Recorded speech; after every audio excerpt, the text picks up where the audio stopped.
국민 여러분, 안녕하십니까? 여기는 대한민국 대표 정치 전문 플랫폼 한국정치TV입니다.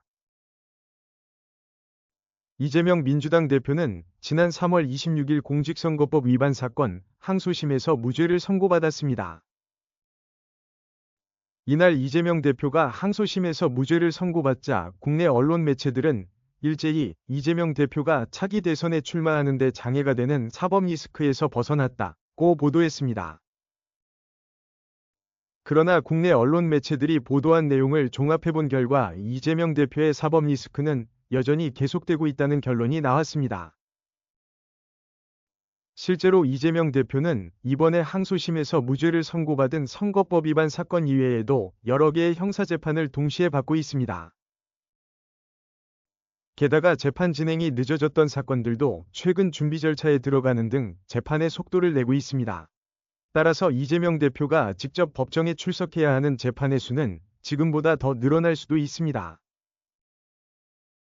그렇기 때문에 헌법재판소가 윤석열 대통령의 탄핵 심판을 인용해서 파면하고 조기 대선이 실시되더라도 이재명 대표는 대선을 치르는 중에도 수시로 여러 개의 재판을 받으러 다녀야 합니다. 현재 이재명 대표는 이날 2심에서 무죄 선고를 받은 선거법 위반 사건을 비롯해 총 5개 형사재판을 받고 있습니다. 이 가운데 서울지방법원과 서울고등법원에서 진행 중인 재판이 3건, 수원지방법원에서 열리는 재판이 2건입니다. 이번에 2심 선고가 나온 선거법 위반 사건을 제외하면 모두 1심 재판이 진행 중이거나 재판이 늦어지고 있습니다. 따라서 앞으로 몇 달 안에 조기 대선이 실시된다면 대선 전에 대법원에서 판결이 확정될 만한 사건은 없습니다. 그런데 형사재판에는 피고인이 법정에 출석할 의무가 있습니다. 그러므로 이재명 대표가 재판에 출석하느라 대선을 준비하는데 차질이 생길 수가 있습니다. 남은 4개 재판 중에서 3월 26일 기준으로 이재명 대표가 직접 출석해야 하는 재판은 1건입니다.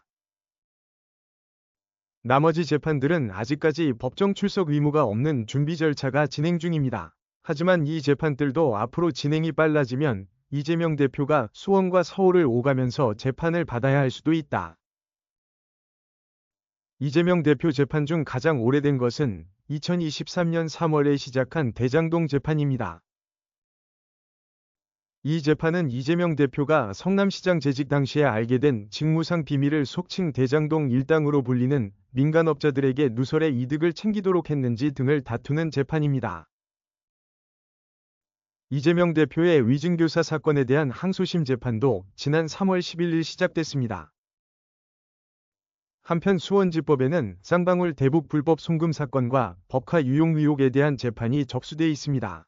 이 재판은 지난해 11월에 이재명 대표가 배임 혐의로 기소된 지 4개월여 만인 오는 4월 8일 시작됩니다. 쌍방울 대북 송금 사건은 이재명 대표가 지난 2024년 12월 담당 재판부인 수원지법 형사 11부 법관 3명을 교체해달라고 요구하면서 재판이 넉 달째 중단돼 있었습니다. 그러나 법원 정기 인사로 교체된 새 재판부가 이재명 대표의 법관 3명 교체 신청을 각하하고 오는 4월 23일부터 다시 재판을 열기로 돼 있습니다. 한국정치TV는 국내 최초로 탄생한 중립적, 객관적, 과학적, 불편부당한 독립정치 미디어입니다.